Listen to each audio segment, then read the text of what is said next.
Permettez-moi, chers amis, d'être direct. Souvent, ce qui pêche dans votre anglais, c'est la prononciation. Et en particulier, ces mots qui trahissent votre accent français et qui font que vous n'osez soit pas parler, ou alors quand vous parlez, vous avez du mal à vous faire comprendre, voire les deux en même temps. Donc aujourd'hui, on va remédier à tout ceci et vous allez voir, une fois que vous avez compris comment ça fonctionne, parce qu'il y a plein de choses dont on ne vous parle jamais, et en particulier à l'école, c'est beaucoup plus facile. So, yes, let's do it! Alors, regardez ce dont on va parler maintenant et ce qu'on va faire ensemble. Déjà, comment on prononce le TH. Ensuite, je vais vous montrer la prononciation de deux combinaisons de voyelles très courantes et je vais vous parler aussi du H, du H. OK, so, comment vous dites penser? C'est pas zinc, non. C'est pas, non, non, je sais que c'est facile, mais c'est pas think, c'est pas un feu. Ça ne marche pas. C'est think, think, think. Oui, je sais, j'ai l'air bête, mais on s'en fiche. Think, exactly. Donc, c'est pas the, c'est pas feu, mais c'est think. Et en fait, ce TH, déjà que c'est assez difficile pour nous de le prononcer correctement francophone. En fait, vous en avez deux. Vous en avez un qui est dit soft. Celui-ci, c'est le soft. Le soft, vous le voyez en phonétique, il est comme ça. Là, vous l'avez ici. Et le hard TH, en fait, vous avez une croix en haut à droite. Celui-ci, vous faites vibrer les cordes vocales.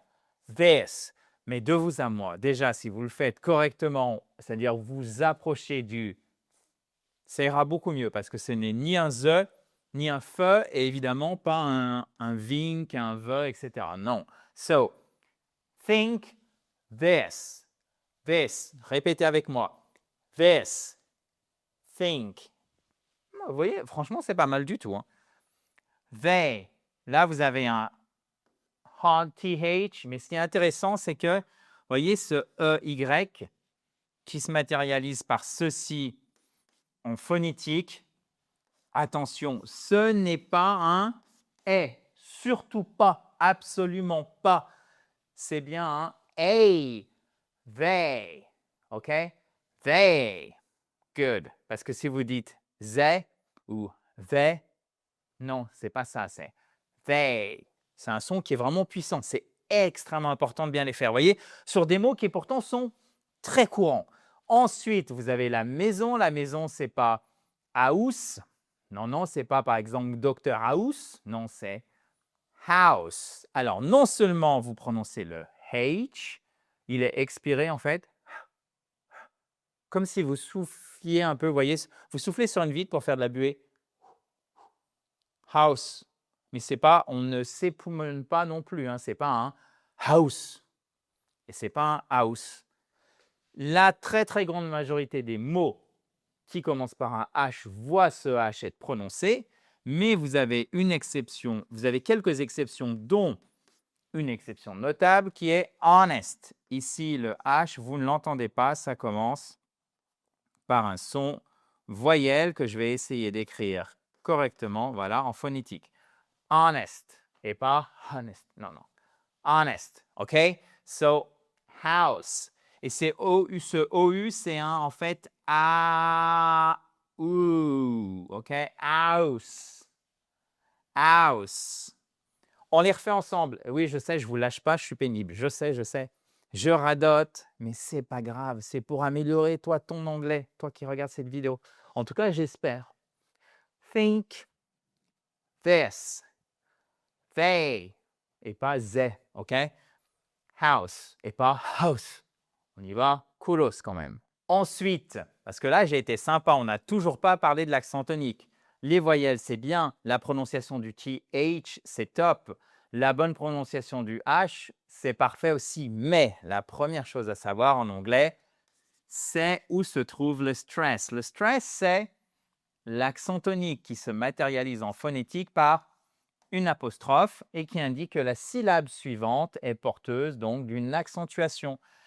Cette syllabe, elle apparaît dans tous les mots qui en ont au moins deux, donc 2 syllabes ou plus. Et c'est le cas de bonjour, parce que si vous dites hello, non, ça ne va pas du tout, c'est hello. Bon, j'ai un peu forcé sur la seconde syllabe, mais c'est pour marquer cette accentuation sur la seconde partie. Allez-y. Hello. Ben, faites-le avec moi, on le fait ensemble. 1, 2, 3. Hello. Parce que si vous dites hello, it sounds very French. Hein? Bad, bad, bad. I am not kidding. Hein? So please, I would like you to repeat with me, okay? So 1, 2, 3. Hello. Absolutely. Now, what do we have here? Right. Alors, c'est droite correcte. C'est pas right. Right. Right. D'accord? C'est pas right. Right. Exactly. Alors, c'est pas non plus un R à l'espagnol, hein, attention. Et là, vous voyez, regardez ce mot tout simple que vous connaissez très. Là, vous pourriez vous dire, OK, very. Non, non, non, non. En fait, la première syllabe, c'est sur le V, le E et le R. C'est là où vous avez votre stress. Et ensuite, le pauvre petit Y, bam, il est un peu laissé à l'abandon. On l'entend, mais pas beaucoup à la fin. Donc, c'est very, very. Vous voyez, ce n'est pas very, c'est very, very, et pas very. Ça n'a rien à voir. Je vous promets que pour un anglophone, c'est vraiment différent. Very, et pas very, non. Et surtout pas very, non. Very, very, very. Ça va un peu vite après. Very, OK? C'est très important. Je sais que ça a l'air un peu cosmétique. Vous dites, OK, tu es un peu puriste. Absolument pas. Je vous promets, c'est ce dont on ne vous parle jamais à l'école. Pour moi, c'est vraiment dommageable pour votre anglais parce qu'une fois que vous comprenez comment fonctionne le stress, comment on peut le retrouver grâce à la phonétique, parce qu'évidemment, vous ne pouvez pas inventer son emplacement, vous ne pouvez pas savoir si c'est very ou very, sauf si vous avez l'habitude d'entendre, et ça vient avec la pratique, d'accord? C'est extrêmement important. Ce n'est pas hello, c'est hello. All right? The stress is on the second syllable. Once again, this is absolutely necessary to stress the right syllable, OK? Je sais, vous allez risquer de me détester dans les quelques minutes qui viennent, but that is not very important. Why? Because I don't want you to get out of your comfort zone. Je ne veux pas que vous sortiez de votre zone de confort. I want you to stretch it out. Je veux que vous l'étendiez, cette zone de confort. Donc là, ce qu'on va voir, c'est vraiment très important pour votre prononciation. Si vous voulez récupérer d'ailleurs tout ce que vous voyez au tableau, vous pouvez, chers amis. Et en plus, j'ai rajouté, c'est en téléchargement libre, le kit complet pour vous mettre ou pour vous remettre à l'anglais. Il suffit de cliquer sur le i en haut à droite ou sur le lien qui est juste en dessous. Donc, profitez-en. Vous pouvez le récupérer en cliquant sur le i en haut à droite. Si vous êtes sur mobile ou sur tablette, le lien est dans la description puisque vous ne voyez pas le i. Donc, vous aurez les slides et le kit complet sous forme de PDF. Exactly. So, regardez. Ici, si on se jette un peu dessus sans trop prêter attention, on va se dire comfortable. Non, non, non. OK, maintenant on réfléchit comme les anglophones. OK, alors sauf qu'eux, ils le font mécaniquement, automatiquement plutôt, devrais-je dire. Nous, on doit aller un petit peu plus loin. OK, ici on voit qu'on a notre première syllabe qui est, ici c'est celle qui est porteuse de l'accent tonique. Et une fois que vous faites cet accent tonique sur la première syllabe, le reste vient soit naturellement, soit beaucoup plus naturellement. Et quand je vous parle du reste, de quoi s'agit-il? Évidemment, de la bonne prononciation du mot. Regardez, comfortable, comfortable et pas comfortable. Comfortable, exactly. Même chose ici. OK. Ça, c'est notre accentuation. Important et pas importante. Non, non, non. Very important. It is very important. All right? Veg. Ah, just, ça va sur les 3 premières lettres. Vegetable. Vegetable. Et voyez ce qui se passe en fait? Le E, ici, il est totalement squeezé entre les deux consonnes. Il y a un orage terrible dehors, je ne sais pas si vous l'entendez, j'espère que le bruit de fond ne vous dérange pas. Restaurant. Eh oui, regardez, même chose ici.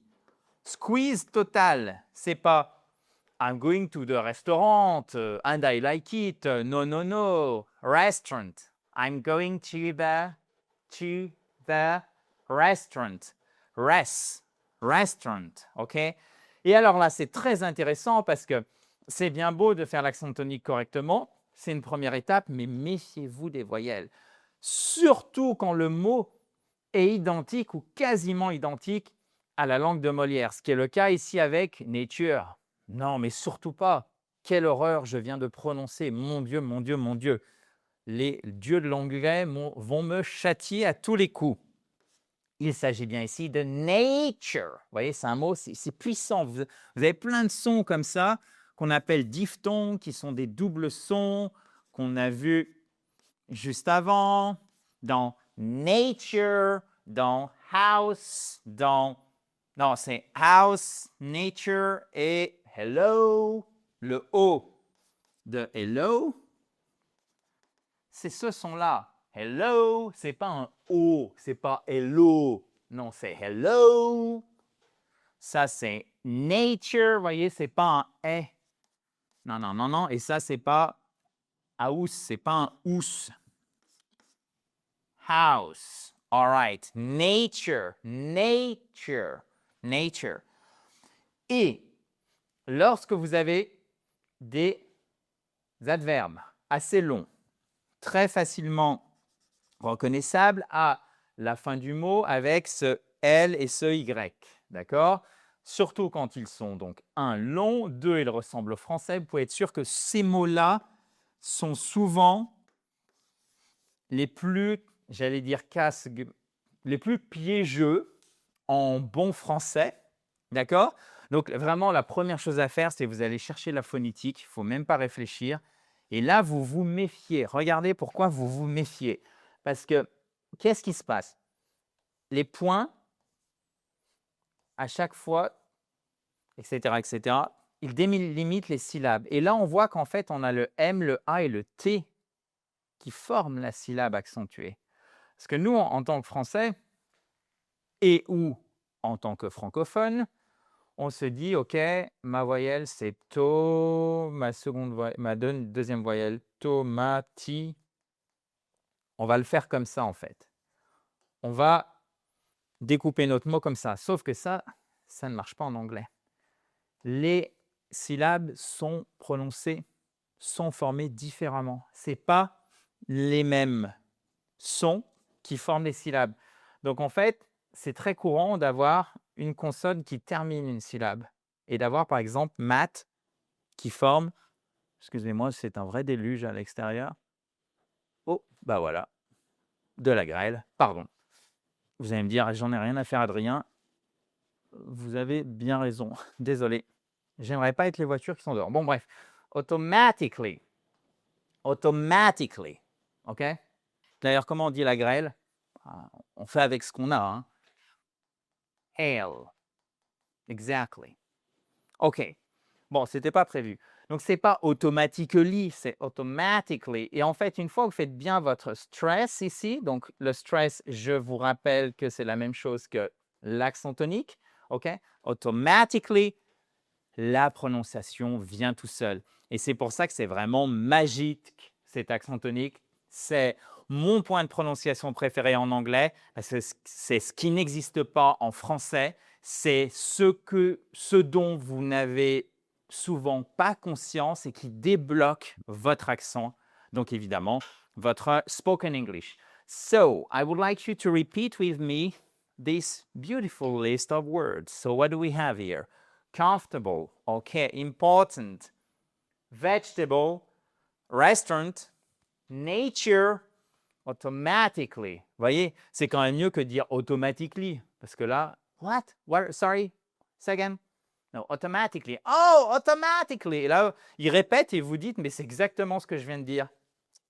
Non, sans doute pas, parce que vous avez peut-être, ou j'imagine que vous avez Si vous dites automatically, manquez l'accent tonique tout court, ou alors vous l'avez mis à la mauvaise place. Continuons donc et regardez ce qui peut se passer et qui illustre la complexité de la prononciation à l'oral, donc en anglais, ce qui est vraiment le point sur lequel, et c'est pour ça que je fais cette vidéo, il faut prêter attention, c'est le fait que pour le verbe, vous n'avez pas la même accentuation que pour le nom. Donc regardez, le disque, par exemple le disque vinyle, l'enregistrement, c'est record, record, record, ok? Et record, c'est un enregistrement, un disque, d'accord?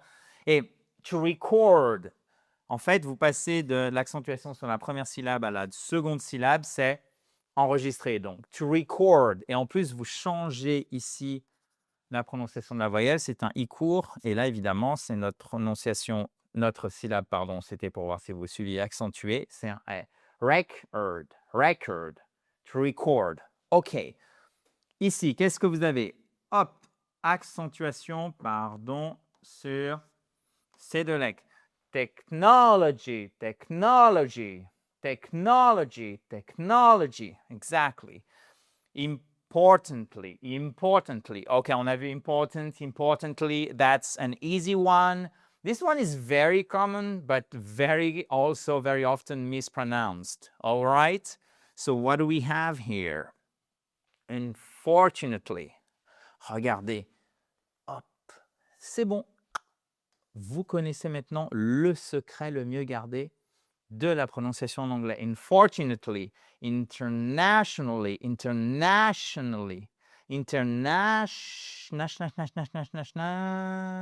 attendez, hop, juste ici, voilà. Internationally, unfortunately et pas unfortunately, non, unfortunately, sur la deuxième syllabe, pas la troisième. Non, internationally, yes, importantly. A record to record, technology. Good job. Et maintenant, j'ai gardé presque le meilleur pour la fin avec des exemples emblématiques, puisque faites attention, en anglais, contrairement au français, vous avez des voyelles courtes et des voyelles longues. Donc, regardez, ici, c'est sheet. Par exemple, une feuille de papier, vous le dites, a sheet of paper. Et surtout pas a sheet, parce que sheet, avec la gorge, c'est le son court et ça veut dire là, mais vous m'avez compris. Donc, a sheet of paper. Maintenant, si je vous dis, look at the beach, ça c'est cool, regarde la plage, ok? Mais ne dites pas bitch. Alors, vous pourriez le dire parce qu'en fait, le mâle c'est dog et la femelle c'est bitch. Ok, mais c'est aussi une insulte, d'ailleurs comme en français, chienne, et on peut même aller un petit peu plus loin. Ok, donc c'est bien look at the beach et pas un i court, faites bien attention. Donc regarde la plage. Le bateau c'est ship, parce que si vous dites sheep, qu'est-ce que c'est? Exactement, c'est le mouton. Et là, méfiez-vous aussi, parce que si vous dites je vis, I live, i court. Si vous dites I leave, je pars. I leave home at 8 a.m. each morning. Je pars de la maison à 8 heures chaque matin. Mais vous avez aussi we are now live. All right, live. Live, live, leave. Oui, je sais. C'est à la fois la complexité et la beauté de l'anglais. Il faut faire avec si vous voulez parler anglais. N'oubliez pas que si vous connaissez déjà le fonctionnement de l'accent tonique, le stress, sans en générer chez vous, pourrais-je dire, je n'ai pas pu résister au mauvais jeu de mots. Si vous connaissez ça, cet accent tonique, vous êtes tranquille déjà. Vous avez fait un énorme pas en avant. Si vous avez des questions, vous n'hésitez pas, c'est juste en dessous. J'espère que ça vous a plu.